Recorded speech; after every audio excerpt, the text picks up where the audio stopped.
Teman-teman maaf ya, tiba-tiba aja HP saya keluar sendiri pada saat IG Live. Ini saya coba ganti HP teman-teman.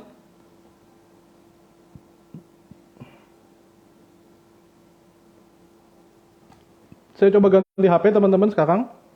Semoga aja dia nggak keluar lagi ya. Saya cek Instagram juga ternyata emang belum ada update baru. Harusnya sih masih aman.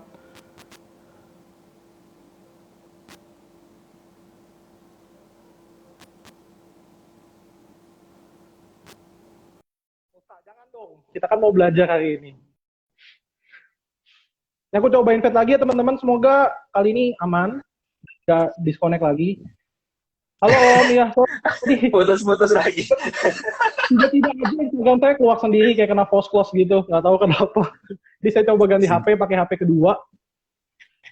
Oke, jadi baik lagi ya teman-teman, aku mau kenalin lagi nih ya host salah satu narasumber aku yang paling oke gitu ya, Om Ben. Dia merupakan salah satu juara dari Host Championship Season 4 dengan return value hampir 800% ya Om ya waktu itu ya Om ya. 807. Wah, 870% teman-teman dalam waktu 1 bulan. Luar biasa banget ya, maestro di saham gorengan.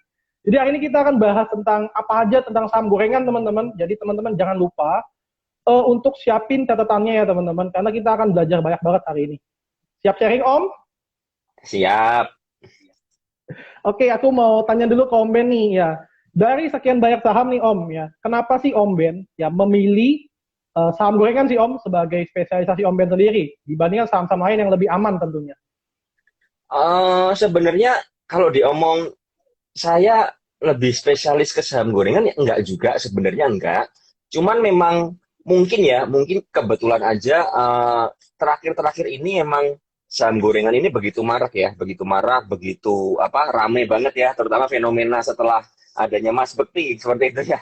Mas Bekti jadi Betul. scalping lebih lebih hits ya sekarang seperti itu. Nah, saya ini memang dulunya sebenarnya begini. Jadi saya ceritain dulu buat teman-teman supaya nggak salah ya, nggak salah nanggap. Jadi begini, saya itu saham gorengan atau scalping itu adalah solusi saya ketika saya menghadapi market yang tidak jelas. Ketika marketnya lagi sideways ya seperti itu atau lagi bearish ya, kita nggak bisa bermain di saham-saham LQ45 atau blue chip. Nah, solusinya saya akan mencari saham-saham pengganti supaya saya bisa tetap profit ya. Karena begini, kalau saya ini tipikalnya juga swing ya, swing. Ini sekarang saya lagi ngumpulin saham-saham untuk blue chip dan lain sebagainya untuk akhir tahun untuk windows dressing. Cuman saya hanya bermain di middle term aja, nggak sampai long term. Artinya saya nggak pernah hold sampai dapat dividen tuh hampir jarang sekali. Saya hanya mengejar momentumnya saja. Nah, ketika setelah saya momentum windows dressing, Januari efek, kemudian masuk ke bulan Februari, kita nanti bulan Februari Maret biasanya marketnya mulai bergejolak lagi atau mulai ada koreksi. Nah, di situ saya mulai melepaskan semua saham big cap, saham blue chip, LQ45 saya lepasin semua dan saya kembali fokus kepada saham-saham gorengan atau scalping.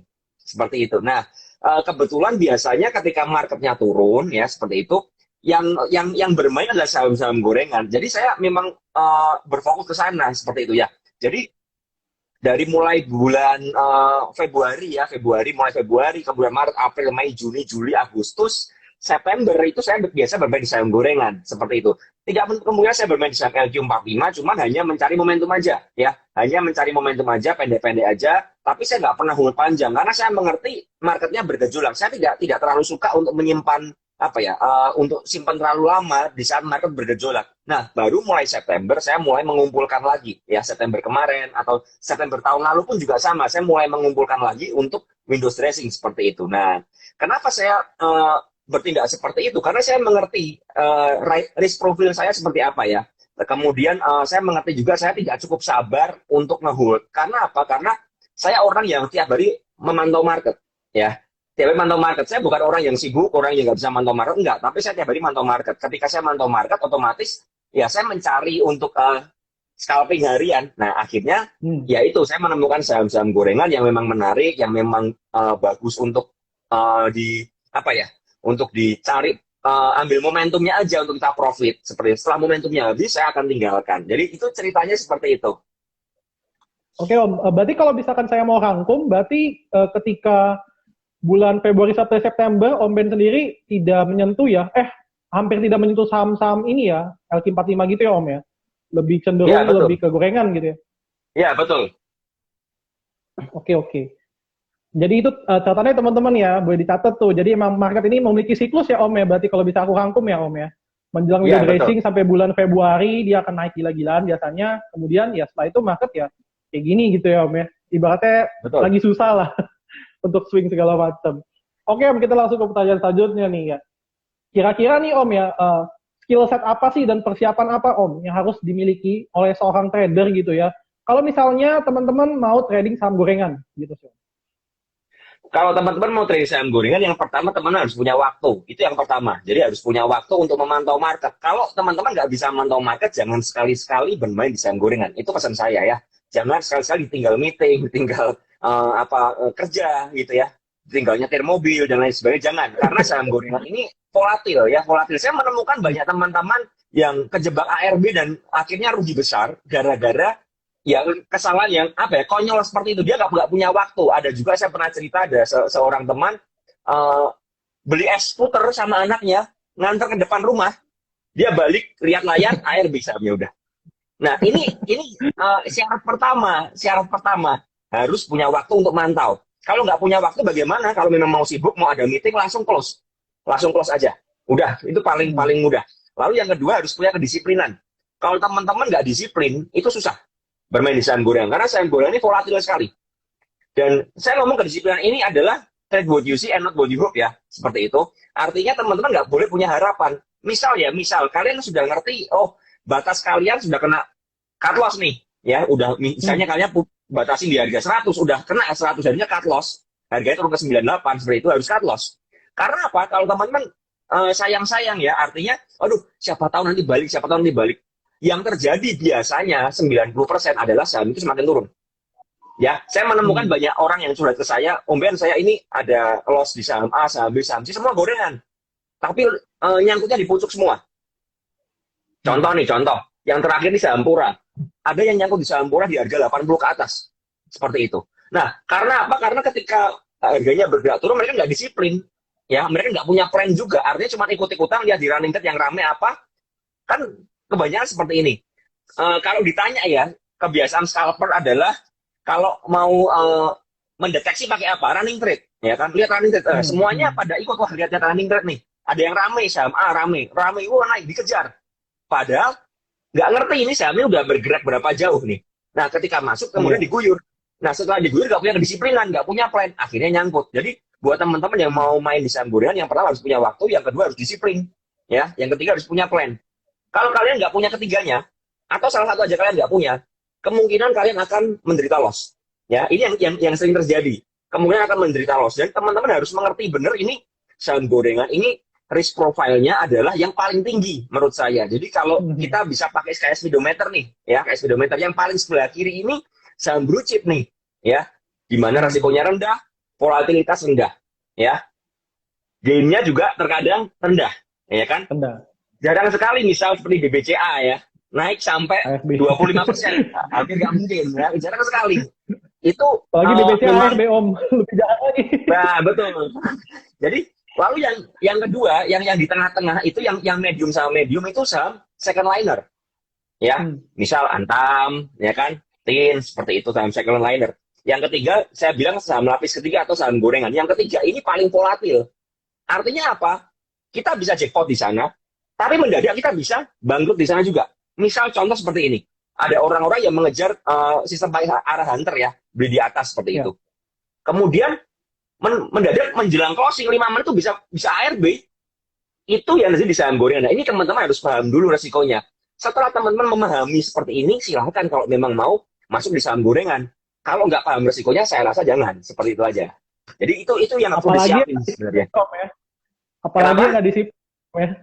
Ya, betul, nggak disiplin dan cuma pakai harapan, siapa tahu besok naik. Ya kalau besok naik ya kalian bersyukurlah. Tapi kalau nggak naik kalian harus siap. Kalau besoknya ARB Hmm. berjerit-jerit gimana?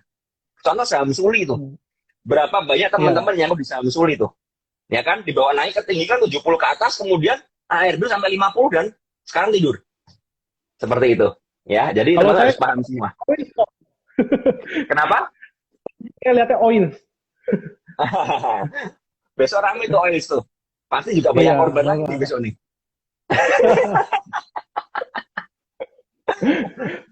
Oke, semoga ini jadi edukasi ya, biar nggak ada korban lagi Om dari saham gorengan itu ya. Oke, kemudian Om, aku mau nanya nih Om, kira-kira dari segi ini ya, take profit sama cut loss Om, kira-kira untuk saham gorengan ada nggak sih patokan khususnya berapa persen dari sisi Om Ben sendiri? Kalau buat saya pribadi, saya tidak memiliki apa ya, tidak punya ini, eh, nggak ada patokan. Saya tidak pernah Hmm. punya patokan untuk berapa cut loss-nya, berapa take profit-nya. Yang saya lihat itu apa? Saya selalu melihat siapa buyer dan siapa seller. Ketika buyernya masih kuat, powernya masih naik terus, artinya over nggak diganjel, atau kemudian juga nggak ada guyuran-guyuran. Nah, maka saya biasanya tetap hold ya. Tapi ketika Hmm. mulai mendekati resist, biasanya nanti saya akan mulai cicil jual bertahap. Karena apa? Di resist ini biasanya mulai muncul seller nih, seperti itu ya. Mulai muncul seller. Jadi Hmm. saya nggak pernah punya batasan take profit dan nggak punya batasan cut loss. Saya akan segera cut loss ketika diguyur. Itu udah pasti. Saya pernah nih kemarin bermain di sebuah saham, tiba-tiba waktu lagi enak-enaknya berjalan bagus ya, ada seller sekali buang langsung 50.000 lot. Nah itu langsung saya langsung Hmm. buang. Otomatis saya akan ikut buang juga. Karena apa?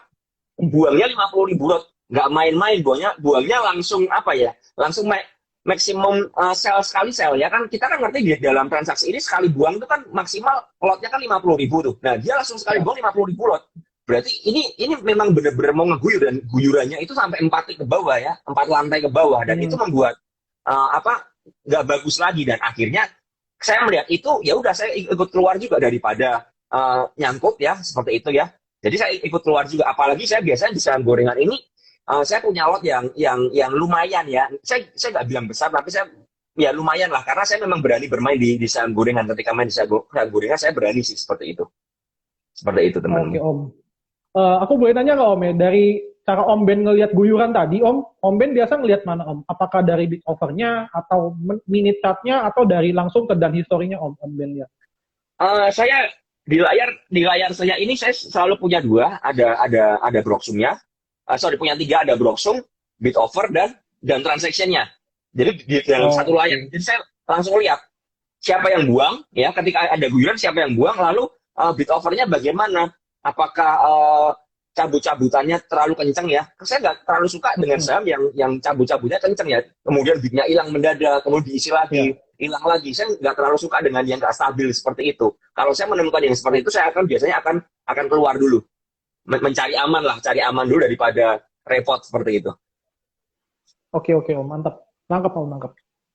Oke Om, sekarang aku mau nanya tentang metode nih Om ya. Kita tahu Om bahwa scalping itu punya banyak penjurusan ya Om ya, kayak kuliah lah gitu ibaratnya. Iya, betul. Biasa ada yang pakai bid over gitu ya. Kemudian yang kedua misalnya dia ada yang pakai chart menit, ada yang pakai tick chart ya Om.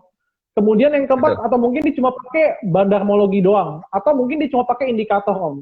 Dari beberapa metode itu, kira-kira menurut Om Ben sendiri mana sih yang paling efektif Om untuk scalping? Buat saya metode itu tidak ada yang paling benar. Jadi nggak ada yang Hmm. paling efektif, nggak ada yang paling benar. Yang ada adalah mana yang paling cocok buat kita. Jadi Hmm. itu tergantung masing-masing. Ada orang yang pakai TA untuk scalping bisa. Kalau dia memang bisa, nggak ada masalah, lanjutin aja. Ada orang yang murni tanpa TA. Artinya hanya melihat bid and over, atau mungkin hanya lihat broksum aja. Itu bisa. Ya, kalau memang bisa seperti itu ya udah lakuin aja. Karena prinsip saya itu metode yang paling benar adalah metode yang bikin kita profit secara konsisten. Saya bilang profit konsisten ya, bukan sekali profit terus nanti loss terus, enggak. Artinya profit konsisten. Ketika teman-teman di sini sudah menemukan metode yang kalian mungkin ambil dari orang, copy paste dari orang, Hmm. ya, dan kalian sudah profit konsisten, ya udah pakai itu aja. Nggak usah cari-cari yang lain menurut saya. Karena apa? Yang kita cari di market adalah profit konsisten. Sedangkan kalau Ya. teman-teman sudah profit konsisten, berarti teman-teman sudah menemukan dong caranya, ya kan? Jadi buat saya, kalau ada orang yang bilang TA nggak ada gunanya, atau bandarmologi lebih penting, atau apa, saya nggak peduli. Karena buat saya adalah yang paling benar adalah yang mana yang bikin kita profit Hmm. secara konsisten. Itu Betul. yang paling benar. Kalau saya seperti itu. Kalau Om Ben sendiri pakai yang mana Om? Metode yang mana? Kalau saya ini, saya menggabungkan antara chart dengan bandarmologi. Jadi saya selalu lihat chartnya dulu, titik-titik resistnya di mana, saya selalu buka di daily-nya ya. Saya selalu lihat areanya di mana seperti itu. Kemudian saya lihat siapa buyer, siapa seller, bid and over-nya bagaimana, ya. Baru kemudian saya memutuskan saya mau entry atau enggak, seperti itu di saham itu. Kalau udah bergeraknya udah kenceng banget, saya akan lihat area-area pullback-nya di mana sih, resistnya di mana. Kemudian misalnya ada saham yang bagus nih, tapi ada buyer yang dominan ya, dan saya ngerti buyer ini kalau keluar itu kasar, ya seperti itu. Nah, saya akan nunggu dia keluar dulu biasanya. Ketika dia keluar, mereda seperti itu, dan dia terkonsolidasi dengan bagus, baru saya entry. Selama dia belum keluar, belum habis, saya tidak akan berani entry. Karena apa? Ketika saya entry, biasanya dia akan buang barang. Dan saya akan karena dia udah punya di bawah ya Om ya. Betul, daripada saya nyangkut ya, daripada saya nerima keadaan guyuran dia, mending dia biar guyur dulu semuanya, dia reda, saya baru masuk, seperti itu. Oke. Berarti kalau misalkan aku boleh rangkum, berarti Om Ben pakai yang namanya minute chart ya Om ya. Terus kemudian dipaduan sama bid offer dan banarmologi ya Om untuk metode scalping Om Ben sendiri. Iya, betul. Oke. Aku ke pertanyaan selanjutnya nih Om ya. Nah ini belakangan nih Om, saham-saham gocap nih Om ya. Saham-saham gocap ini mulai bangkit nih Om ya. Aku juga ngeliat sekilas nih Om. Tiba-tiba saham gocap ada yang arah gitu kan ya. Nah kemudian kalau dari sisi Om Ben sendiri, kira-kira ada nggak sih Om trik pribadi dari Om Ben sendiri untuk trading di saham yang baru bangkit dari gocap? Atau malah Om Ben menghindari saham tersebut? Saya biasanya begini, saya melihat dulu saham gocapnya ini bid offernya bagaimana. Kalau bid offernya biasanya terlalu tebal ya, sampai 500.000 lot, seperti itu. Saya biasanya menghindarin, ya, karena buat saya cukup ngeri menahan guyuran seperti itu, dan saya ngerti saya tidak memiliki cukup dana untuk bermain atau menahan di saham seperti itu. Jadi saya biasanya menghindarin dulu, atau saya akan melihat dulu pergerakannya bagaimana, siapa buy, siapa sell-nya dulu, ya. Dan kemudian karakternya bagaimana, apakah cukup brutal atau enggak, bantingan-bantingannya seperti itu. Karena kita ngerti ya, contoh GZCO dan Andi kemarin kan sempat bangun tuh, bangun, makan korban lagi, akhirnya kan dia kembali ke 50 lagi. Jadi ini menurut saya kalau saham-saham yang baru bangun seperti ini ya, saya tidak terlalu tertarik juga gitu loh. Kecuali memang saham itu sudah mulai menunjukkan, yang tadi kan ada yang nanya nih, konsolidasi bagaimana. Konsolidasi itu maksudnya adalah dia mulai mereda, tidak terlalu volatil lagi, ya. Jadi nggak tiba-tiba ada yang HK terus ada yang nge-booking, nggak ada. Tapi mungkin misal di harga 58, 59, 60 dia stabil di situ, bolak-balik di situ aja, bolak-balik selama beberapa menit ya. Nah itu kita bisa melihat, oh ini mulai terkonsolidasi. Nah ketika dia mulai terkonsolidasi seperti itu, kita melihat siapa buyer, siapa sellernya. Nah, ketika sudah kita menemukan, oh ini berarti kita bisa nih spekulasi buy dengan misalnya stop loss di 56, misal, atau stop loss di 57. Nah, kita boleh, karena kita sudah mengerti polanya. Tapi kalau ketika harganya masih volatil, masih naik turun, saya cenderung menghindarin. Seperti itu. Jadi ibaratnya masih hype lah ya, kalau aku boleh rangkum ya Om ya. Masih hype saham tersebut, tapi ketika sudah mereda itu baru Om Ben pertimbangkan untuk entry karena sudah membentuk semacam pola chart tertentu ya Om ya, support resist kayak gitu ya Om ya, kalau aku tangkap. Betul. Nah kalau misalkan Om boleh bocorin nggak sih Om sedikit nih ya, kira-kira ciri saham gorengan apa sih yang Om Ben tradingin sendiri? Ada nggak syarat misalkan bid offernya harus berapa kuat, atau misalkan titik entry-nya supportnya harus berapa menit gitu ya, harus terbentuk, atau gimana Om? Kalau saya untuk bid dan offer, saya selalu melihat begini. Saya melihat yang bid dan offernya itu cukup balance ya. Cukup balance itu yang pertama. Artinya bukan yang bidnya tebel semua tapi offernya tipis. Itu enggak. Karena biasanya kalau bidnya tebel semua, offernya tipis, itu bahaya. Bahayanya apa? Bidnya ini bid palsu berarti. Tapi kalau bid dan offernya cukup seimbang ya. Kita ngomong lah 1:2 cukup lah ya. Misalnya bidnya 100.000, offernya 50.000 ya. Misal seperti itu, dan itu cukup stabil.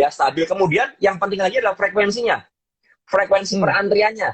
perantriannya itu benar-benar cukup masuk akal ya. Jangan sampai misalnya ya ada saham nih 20.000 lot tapi frekuensinya cuma 2 yang antri di situ, yang pasang bid cuma 2, berarti itu adalah ganjelan menurut saya, dan itu bisa dicabut tiba-tiba. Nah itu yang bahaya. Ada juga nih beberapa saham ya yang beberapa bid dan offernya beberapa lantai ya, itu cuma nggak sampai 10 antrian, artinya cuma 8, 7, atau 5. Nah itu saya menghindari, karena berarti memang bolong itu ya bukan bolong, tapi frekuensi antriannya. Jadi misalnya ya ada bid ya 20.000 lot, tapi yang antri cuma 5, berarti cuma ada 5 kali pemasangan di sana ya. Saya nggak ngomong 5 orang ya, tapi 5 kali pemasangan, karena 1 orang pun bisa masang berkali-kali ya, bisa masang berkali-kali, dan itu akan nambah terus ya. Misalnya saya masang 5 kali ya, di situ akan keluar 5 kali ya, akan frekuensinya 5. Nah itu menurut saya hati-hati di situ, karena biasanya itu palsu. Tapi kalau ada yang sampai ratusan ya, kemudian mendekati ratusan ya, berarti itu kita bisa ngomong itu natural lah ya, cukup natural.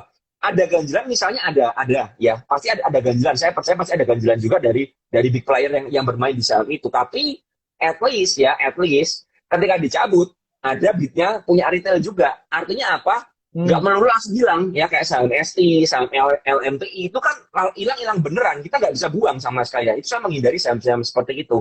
Kemudian yang nggak kalah penting lagi, biasanya saya mencari yang apa ya, yang pergerakan harganya itu cukup masuk akal ya, cukup masuk akal, secara historikalnya cukup masuk akal, chartnya juga cukup bagus ya. Dia biasanya ada technical rebound atau seperti itu, atau mungkin uptrend ya, uptrend secara moving average-nya dia uptrend, MA10-nya dia terus naik terus uptrend, itu saya bisa pantau. Dan biasanya saya menjual volumenya bagaimana, volumenya cukup tinggi atau enggak. Nah itu bisa kita pantau. Tapi kalau memang yang tadi saya bilang dari bid dan offer-nya itu sudah jelek, saya nggak akan lanjutin untuk menganalisa yang lain, karena bid offer buat saya segalanya. Karena itu bid dan offer itu antrian yang dimana kita beli dan kita bisa jual di situ, seperti itu. Oke, berarti dari bid offer dulu, terus kemudian cek ke frekuensinya ya Om ya, baru Ya, ke arah trennya gimana. ya betul. Oke, mantap. Boleh dicatat ya teman-teman, itu aku bantu rangkumin juga ke teman-teman. Oke, aku lanjut ya Om ya. Nah, Ya, kemudian ini pasti banyak yang nanya juga nih Om ya. Cara screening saham gorengan versi Om Ben gimana nih Om? Apakah kalau screening 1 hari sebelum atau di running trade gitu? saya biasanya memang begini, ini yang mungkin agak susah untuk teman-teman ikutin adalah saya itu biasanya cukup cukup hafal dan cukup ngerti dengan pola saham gorengan, karena saya memang sudah lebih dari 2 tahun bermain di sana ya. Jadi saya hampir mengerti semua pergerakan saham gorengan yang memang yang harus saya yang layak saya pantau dan mana yang enggak, seperti itu ya. Jadi itu dari jam terbang dan seperti itu. Dan biasanya saya melihat di saham-saham seperti itu, saya sudah punya list ya. Malamnya biasanya saya cari dulu ketika memang ada yang menarik ya.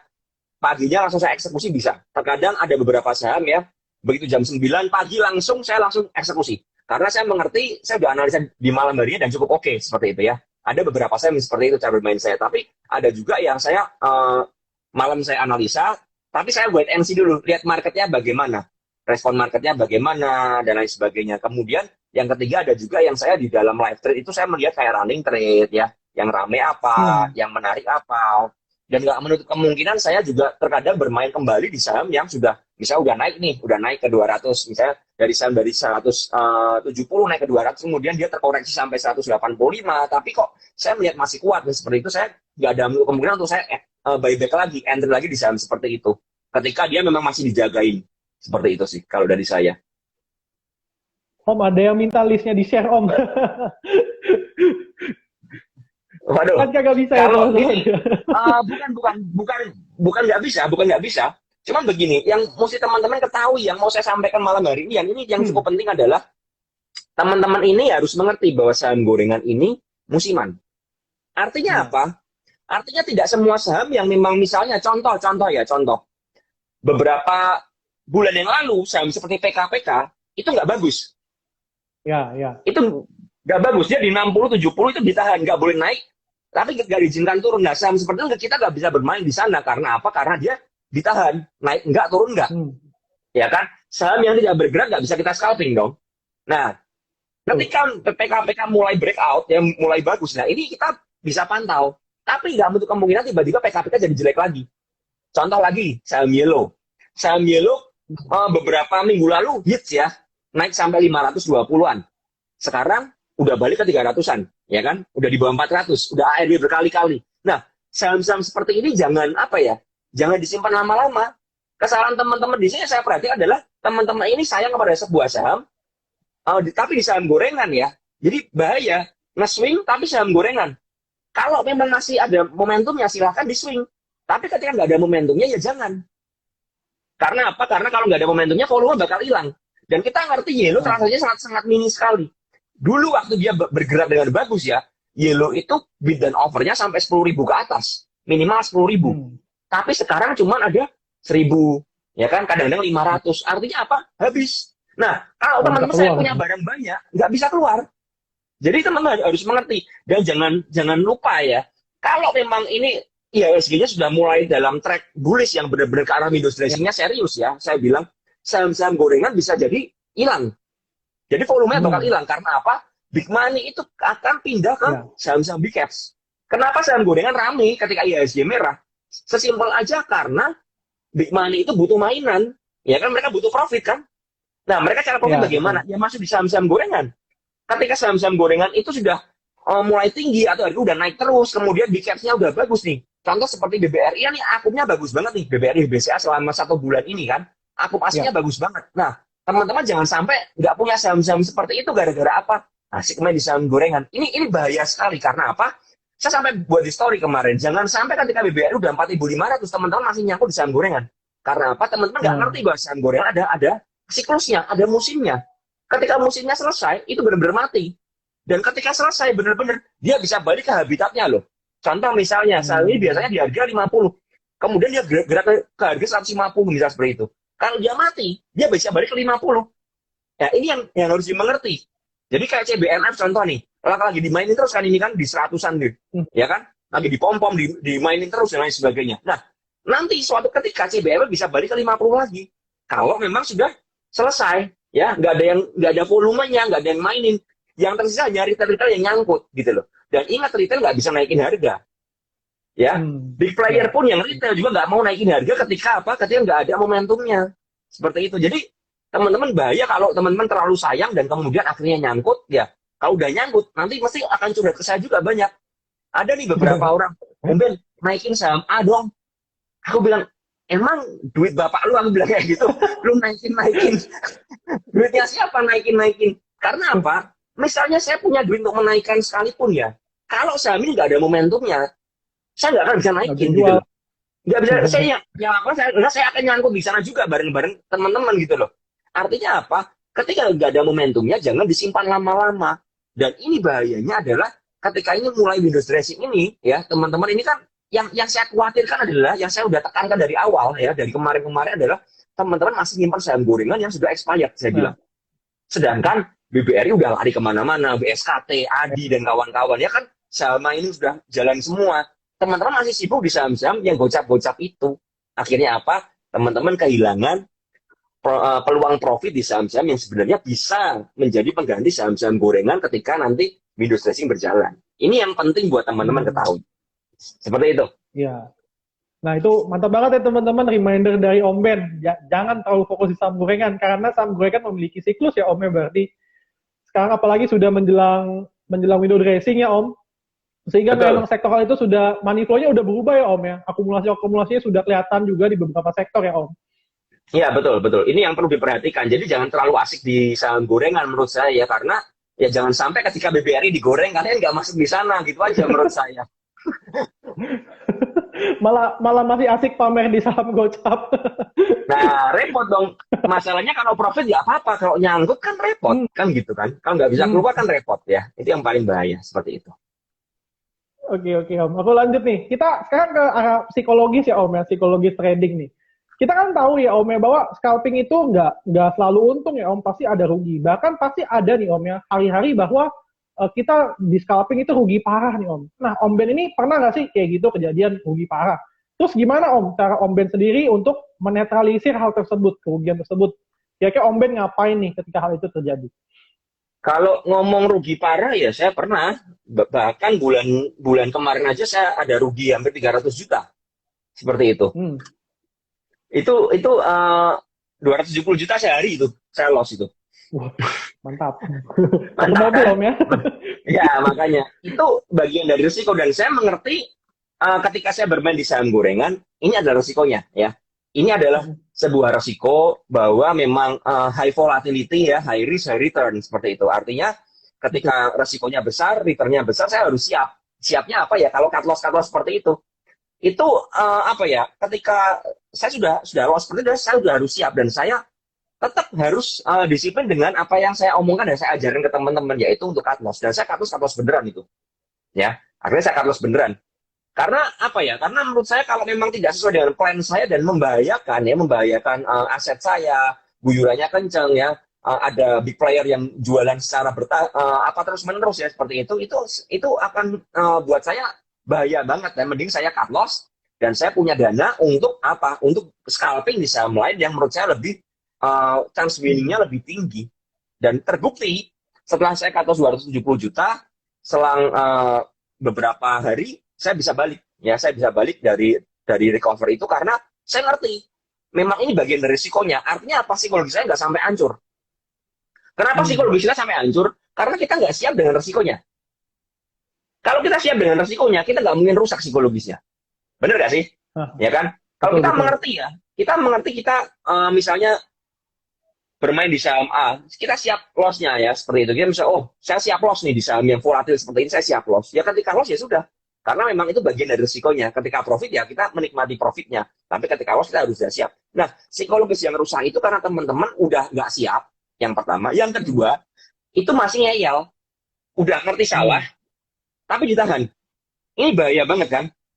Udah salah ditahan terus. Akhirnya apa? Akhirnya tambah hancur harganya. Tambah roboh ke bawah. Dan akhirnya loss-nya semakin besar. Kalau udah semakin besar sampai misalnya minus 40%, itu udah bingung mau cut loss. Kok terlalu besar, nggak di cut loss, kok terus-menerus turun. Ya kan? Akhirnya apa? Galau, tambah rusak psikologisnya. Berawal dari apa sebenarnya? Ketidaksiapan kita untuk menerima loss. Dan ketidakdisiplinan kita. Kan nggak ada nih ceritanya, orang minus 40%, tiba-tiba langsung minus 40%, nggak ada. Berawal dari minus 3%, 5%, 10%. Tapi ini terakumulasi terus. Nah, karena nggak siap, ya nggak siap dan nggak disiplin, akhirnya rusak sudah itu psikologisnya. Jadi buat teman-teman kalau memang mau main saham gorengan, kalau memang harus cut loss ya cut loss. Kalau saya seperti itu. Kalau memang misalnya ya sudah cut loss kemudian dia rebound, ya sudah. Saya biasanya kalau mau kejar pun saya harus analisa lagi. Saya nggak langsung buru-buru beli lagi ya. Seperti itu. Nah ini teman-teman harus paham dengan konsep-konsep seperti ini. Kalau nggak siap dengan konsep seperti ini, berarti kalian nggak siap bermain di saham yang high volatility. Artinya hindari saham gorengan aja. Cari yang volatilitasnya medium, second liner, atau mungkin yang nggak volatil seperti first liner. Nah ini yang teman-teman harus sesuaikan dengan profil masing-masing dari kalian. Seperti itu sih. Om, itu habis cut loss 300 juta, besoknya langsung bisa trading, Om? Tetap bisa trading? Bukan besoknya. Setelah cut loss, langsung trading lagi.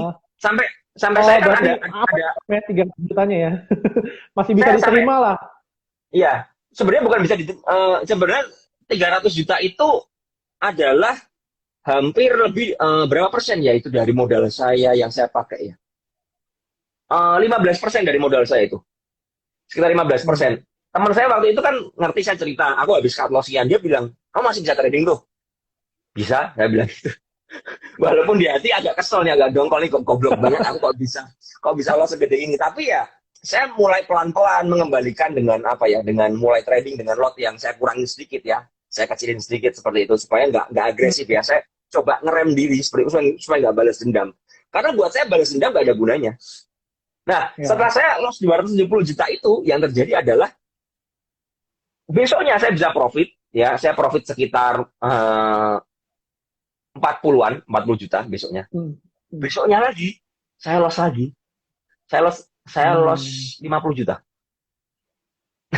Jadi, masih merah kan, tapi ya saya mengerti ini bukan ajang balas dendam. Karena buat saya seperti ini. Buat saya adalah profit ini yang kita alami, ini adalah profit yang harus kita capai secara konsisten ya, bertahap. Dan saya tidak pernah melihat saya loss ini sehari 270 juta misalnya seperti itu ya, tapi saya melihat dalam satu bulan saya bagaimana. Ini yang penting banget. Kalau kita hanya berfokus di satu hari, kita psikologis rusak, dijamin besoknya bakal hancur berantakan. Tapi ketika kita mengerti, sudah ini resiko saya ya, kemudian saya harus memperbaiki pelan-pelan. Kalau sampai rusak parah bagaimana? Break, nggak ada cara lain. Udah jangan beli dulu. Dan ketika kalian memutuskan untuk trading lagi, yang difokuskan adalah jangan mencari langsung saya mau payback nih, mau balas dendam nih. Yang terjadi apa? Kalau mau balas dendam saya akan hajar all in nih. Makin parah. Yang terjadi makin parah. Akhirnya kerusakannya, damage-nya semakin gede. Dan teman-teman mesti ketahui ya, ketika psikologisnya sudah rusak semakin gede, mereparasinya semakin susah. Jadi menurut saya adalah kita harus jangan sampai, ibaratnya gini gampang ya, kita ini sistem trading kita, psikologi kita seperti kapal di tengah laut. Kalau ada kebocoran, segera tambal. Jangan biarkan kebocoran semakin besar. Karena apa? Kalau semakin besar, semakin susah nambalnya, ya kan? Dan kalau sampai kebocoran ini sampai mengenai apa ya, bagian yang kritikal ya, seperti bagian yang penting dalam sebuah kapal, ini bisa tenggelam, bisa pecah beneran gitu loh. Nggak bisa diselamatkan. Ada beberapa porto yang tidak bisa diselamatkan seperti itu. Artinya apa? Mau nggak mau cut loss semua. Starting dari nol. Karena portonya udah terlalu parah. Nah, kalau teman-teman sampai di level yang seperti itu susah banget mengembalikan psikologisnya. Makanya saya bilang, jangan sampai teman-teman itu udah parah, baru diperbaiki. Tapi perbaiki sejak kecil. Yang kecil-kecil ini kita perbaiki, kita tambal yang kecil-kecil gitu loh. Ya, jadi teman-teman harus mengerti apa yang teman-teman lakukan dalam saham gorengan ya, terutama ya. Kalau memang ada juga big caps pun kan seperti ini. Contoh kan banyak nih yang nyangkut saham Adi di 2200 tuh. Ya kan? Ya. Adi. Pertanyaannya apakah Adi bisa kembali ke 2200? Saya jawab bisa aja. Nah. Tapi waktunya kita nggak ngerti. Kapan waktunya? Kapan waktunya? Banyak yang bilang, Om Ben ini kan mau windows dressing nih kan pada rally konstruksi. Saya cuma bilang, sejujurnya ya, saya tidak yakin konstruksi bakal rally lebih kencang daripada tahun lalu. Ya kan? Karena secara chart sudah berbicara seperti itu.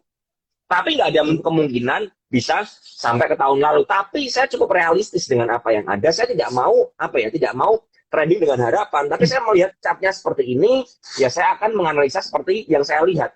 Jadi ya karena saya bukan bandar ya, saya nggak ngerti mau kemana. Tapi yang saya lihat adalah arahnya seperti ini. Makanya saya bilang secara sejujurnya saya tidak bisa melihat di mana Adi bisa kembali ke 2000 untuk tahun ini. Sejujurnya. Tapi kita nggak ngerti market akan bertindak seperti apa. Itu yang terjadi. Nah, itu kita harus realistis dan kita harus mengerti dengan hal-hal seperti itu. Itu dari saya sih buat psikologis. Okay. Mantap. Masih seputar psikologis nih Om. Aku mau nanya. Kira-kira di titik apa sih Om ya? Di titik apa Om kira-kira, oh udah nih, saya udahan dulu, saya stop trading dulu, saya mau refreshing dulu, saya mau perbaikin psikologi saya. Di titik dimana saya merasa sudah terlalu parah ya. Jadi kalau memang sudah buat saya sudah terlalu parah banget ya, saya akan stop ya. Saya akan stop, saya tidak akan lanjutin dulu. Kalau diomong secara psikologis bagaimana separah apa, agak susah menjawabnya karena tiap orang memiliki kekuatan psikologis yang berbeda ya menurut saya. Jadi ini yang mesti teman-teman ketahui. Tidak semua orang memiliki ketahanan yang sama dan resiko yang sama. Artinya apa? Ada beberapa orang yang kuat sampai nahan. Misalnya minus 30%, dia masih biasa aja. Karena udah terbiasa. Atau dia kan udah punya plan nih. Udah punya plan. Ya. Misalnya dia mau average zone di sini untuk saham-saham swing. Tapi buat saya kalau teman-teman sudah merasa nggak nyaman ya.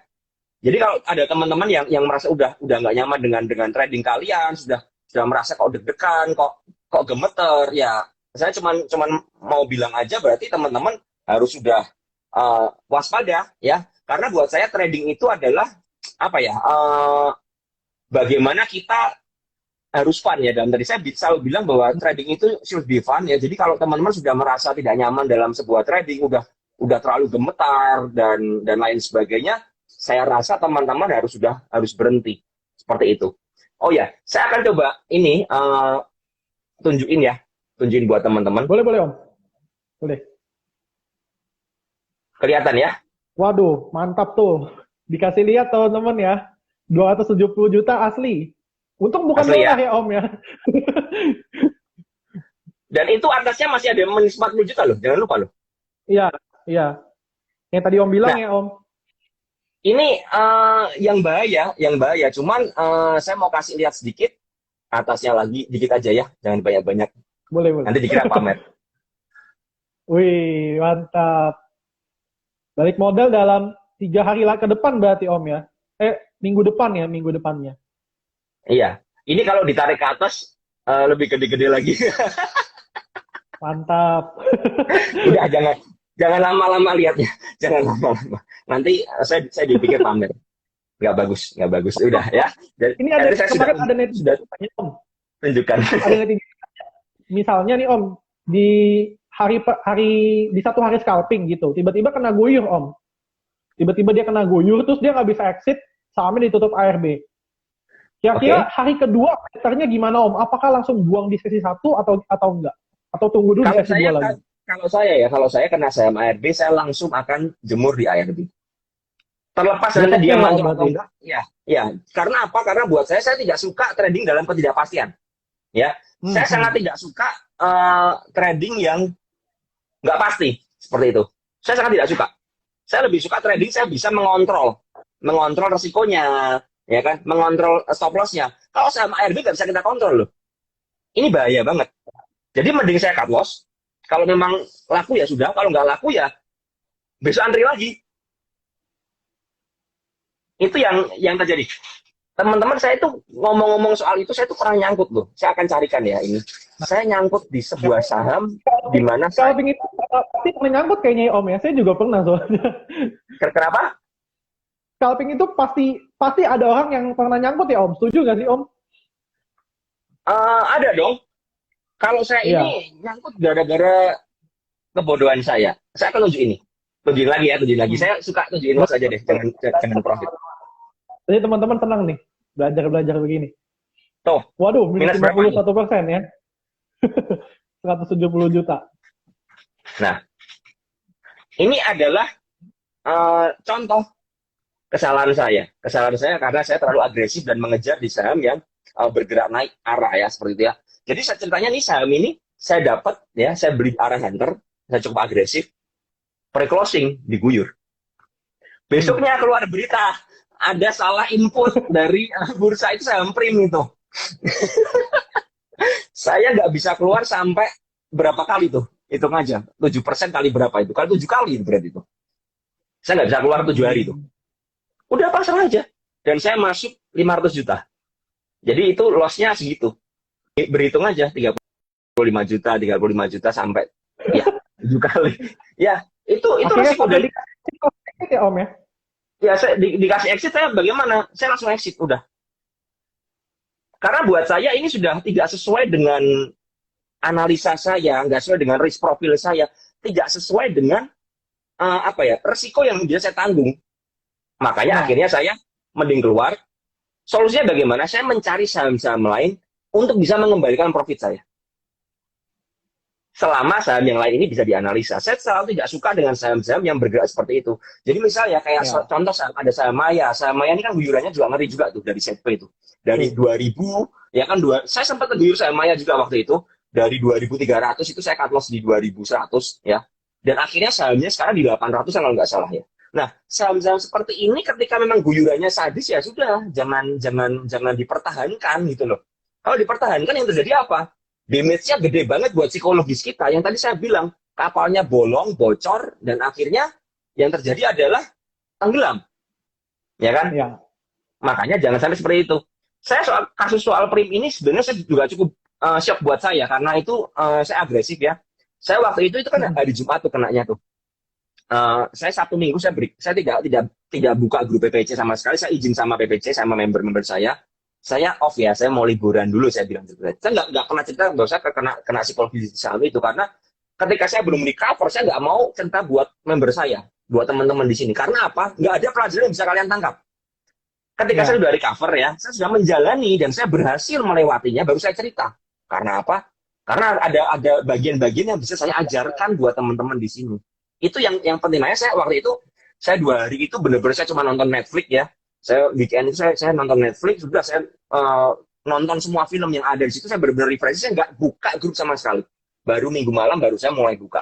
Nah, ketika saya melakukan itu ternyata lumayan bisa mengembalikan kesegaran dalam pikiran saya ya karena saya nggak mikirin melulu saham dan saya punya prinsip seperti ini ketika saya misalnya kena cut loss seperti itu ya Hmm. saya harus move on artinya apa saya tidak akan pernah melihat cut loss saya lagi ini Iya. bagian dari uang sekolah saya nggak akan mau lihat lagi artinya apa ketika saya nggak melihatnya saya tidak punya agresivitas untuk mengejar untuk balas dendam tapi yang saya kejar adalah saya mengembalikan ritme saya seperti yang saya targetkan.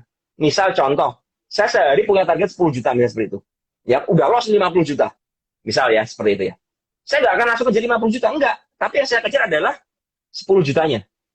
Kestabilan lagi. Ya. 10 juta, 10 juta, 10 juta. Nah, ketika kita bisa stabil, psikologis kita akan balik, gitu loh. Hmm. Nah, ketika psikologisnya balik ya teman-teman, nanti suatu ketika teman-teman akan ada chance untuk dapat saham jackpot, ya kan? Kita nggak pernah ngerti peluang di depan seperti apa. Tapi kalau peluang di depan ada dan psikologis kita rusak, kita nggak akan pernah menangkap dengan baik.